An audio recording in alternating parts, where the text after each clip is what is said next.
Well, this has been a tough time for horse racing, with 37 deaths of horses at Santa Anita in California last year. Tonight, a new and very different kind of threat to racehorses, one you probably have not heard about. But this is serious. It's happening right here in Minnesota at Canterbury Park. Tom Lydon of the Fox 9 Investigators is here now to tell us about it. Tom? Kelsey, Randy, we are talking about the street drug methamphetamine. Around the country and here in Minnesota, racehorses are testing positive for meth. The International Olympic Committee bans meth, but it's not generally considered a performance-enhancing drug. Not in humans and certainly not in horses. The real mystery may be how it's getting into horses in the first place.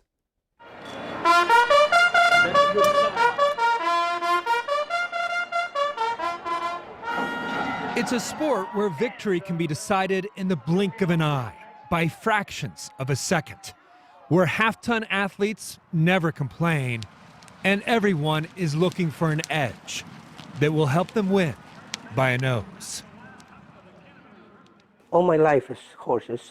Louis Conchari has loved, owned, and trained horses at Canterbury Park for 32 years. His two sons, Patrick and Alex, practically grew up there, and today are successful jockeys. He's a very nice kid, Alex Conchari. And this is Jesus. This is only my, it's my God. Conchari lives only 2 blocks away from Canterbury, but pride now keeps him away. The only reason I'm talking to you because my dignity, my honesty is more important than anything. His reputation took a hit 5 years ago in 2014 when his horse, Smart Masterpiece, finished second. And he was approached by the steward. He said, your horse, he's got a bad test. He said, where is the bad test? He got a methamphetamine. I said, methamphetamine? I even know what it was. Methamphetamine. Methamphetamine. I didn't know what it was. That's right, the same methamphetamine that's a common street drug, also known as speed. I asked my kids, what is methamphetamine? Smart Masterpiece was disqualified. Conchari fined $2,000 and suspended for 90 days. Then, 3 years later, in 2017, I got a methamphetamine again. Another Conchari horse, Carson Storm, tested positive for meth. A microscopic trace amount, 126 picograms. A picogram is 1 trillionth of a gram. It didn't matter. This time, the Minnesota Racing Commission dropped the hammer. A $25,000 fine and a 3-year suspension, later reduced to $10,000 and 1 year. Nobody comes to a racetrack to see horses running with methamphetamine in their system. Tom DePasquale is executive director of the Minnesota Racing Commission. It has a high potential to affect performance in a horse, and it has no purpose in a horse. So as a Class 1 substance, it's the most serious violation there is in racing. Under the Racing Commission's zero tolerance policy, the trainer is ultimately responsible for the welfare of the horse. Conchari had to essentially prove his innocence. This is not a criminal trial, and fault is not required. And I think that's one of the misconceptions that Mr. Conchari has had. And the commission's standpoint is, while he may not have intentionally given his horses that drug, methamphetamine, he didn't protect his horses. That's correct. But it wasn't just Conchari's horses. Another trainer, Shane Miller, had a horse test positive in 2017. He paid his fine and left racing. It happened to Mac Robertson, the most successful trainer in Canterbury Park's history. He had a horse test positive in 2015. How common is this that we discover methamphetamine in racehorses? It is not that common event. In any given year, there may be half a dozen findings out of tens of thousands of post-race tests. Dr. Mary Scolay is an expert on equine drug testing and racing integrity. She says there have been a scattering of cases around the country, and while there are no studies showing the effect of methamphetamine on horses, it's perception that may matter. I don't know how much medication it takes to gain or lose fractions of a second. But if I'm the horse that runs second to a horse that's got methamphetamine in his blood, I'm going to say I was cheated. And from what you've discovered, how do you think this methamphetamine is being transmitted to the horses? I think it is probably incidental transfer from human substance abusers, likely through contact with the human's hands to the horse's mucous membranes. In other words, someone uses meth, then touches the horse near the nostrils. Others speculate it could happen if a meth user urinates in a stall or washes their hands in the horse's water bucket. All my employees take drug tests, All of them. all ones. After the positive test in 2017, Canterbury's crew passed a drug test. He even took a polygraph. You believe your horse was contaminated by the starting gate crew? Yes. Either they had it on their hands, In the clothes, and they touched the horse's mouth somewhere, Yeah. maybe around the bit, in the bed. and that's how that was transferred. Yes. It's the one part of the race the trainer has no control over, the crew loading the horses into the starting gate.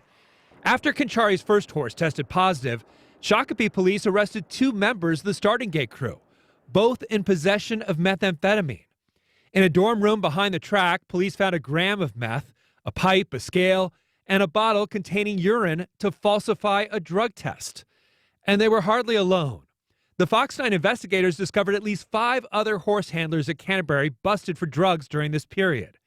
A stable worker caught with a ball of meth, as well as morphine and oxycodone. A jockey from Iowa with meth in his locker. And an exercise walker arrested with meth near Canterbury who lost his license in Oklahoma for testing positive. But the Minnesota Racing Commission granted him a license anyway, even though the stewards determined he was unfit for licensure due to his history of methamphetamine use.